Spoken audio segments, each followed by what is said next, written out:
கடும் மன உளைச்சல் இருக்கு. நான் எங்க அப்பாட்ட கூட சொல்லுவேன், என்ன படிக்க வச்சு கெடுத்துட்டப்பா அப்படின்னு. என்னடா அப்படிம்பாரு. படிக்க தெரியலன்னா இதெல்லாம் படிச்சிருக்க வேணாம்ல.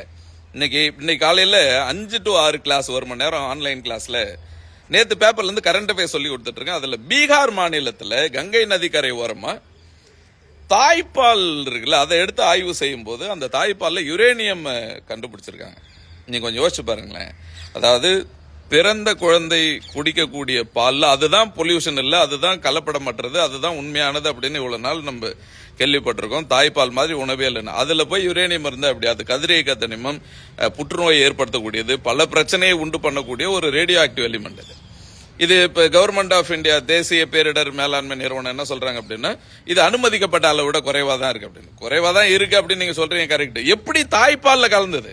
அப்ப தண்ணி பொல்யூட் ஆயிருக்கு. இவங்களே சொல்றாங்க தண்ணி பொல்யூட் ஆயிருக்கலாங்க. மண்ணுல எல்லா மண்ணிலும் யுரேனியம் இருக்கும், எல்லா மண்ணிலும் யுரேனியம் இருக்கும், எல்லா தாய்ப்பாலும் யுரேனியம் இவ்வளவு நாள் இல்லையே. அப்ப இப்ப எப்படி வந்துச்சு? இப்ப வளர்ச்சினா என்ன? ஒரு ஆரோக்கியமான தலைமுறை உருவாக்குறதா வளர்ச்சி. இப்ப நம்ம எதுக்கு போராடிட்டு இருக்கோம்? நீங்க சொல்லுங்களேன், நம்ம எதுக்கு போராடிட்டு இருக்கோம்? அடுத்த தலைமுறைக்கு தானே, நம்ம பிள்ளைங்களுக்கு, பேர பிள்ளைங்களுக்கு, எதிர்கால இந்தியாவுக்குனே வச்சுங்களேன். ஒரு ஆரோக்கியமான இந்தியாவை உருவாக்கணும், ஆரோக்கியமான உலகம்னே வச்சுங்க உருவாக்கணும் அப்படின்னா இடையில இவ்வளவு காம்ப்ளிகேஷன் தான் எப்படி ஒரு ஹெல்த்தி ஒரு சமுதாயத்தை உருவாக்க முடியும்?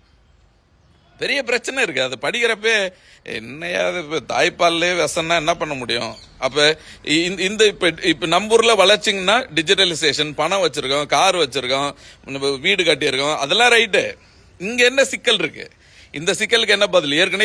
ஏற்கனவே இருந்த பேரண்ட்ஸ் ஒரு 2-3 தலைமுறைக்கு மேல ஆரோக்கியமான குழந்தைகளை உருவாக்கிட்டாங்க, ஆரோக்கியமான இளைஞர்களை உருவாக்கி கொடுத்துட்டாங்க. அதனால இது ஓடிட்டு இருக்கு. இதுக்கப்புறம் வர்றவங்க என்ன பண்ணுவாங்க? என்ன பண்ண முடியும்? இப்ப digitalisation, computerisation, artificial intelligence, rocket விடுறோம், எல்லாமே கரெக்ட் தான். பட் ஹெல்த்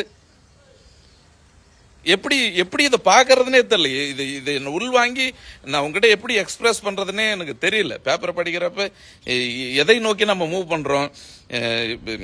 இது நான் சொல்றது எழுத படிக்கிறதெல்லாம் அதை படிச்சிருக்கே, நான் படிச்சாதான் நமக்கு தெரிய போகுது, தெரிஞ்சாதான் நம்ம ஃபீல் பண்ண போறோம். இப்ப எல்லாரும் கேட்க போறது இல்லை. கேட்கறவங்கள ஐயோ என்னடா இது அப்படின்னு ஒரு மன உளைச்சலான செய்தியை கேட்கக்கூடிய ஒரு சூழ்நிலையில் நம்ம இருக்குமே அப்படின்னு ஒரு நெகட்டிவ் ஆஸ்பெக்ட்ஸா தோணுது மைண்டு.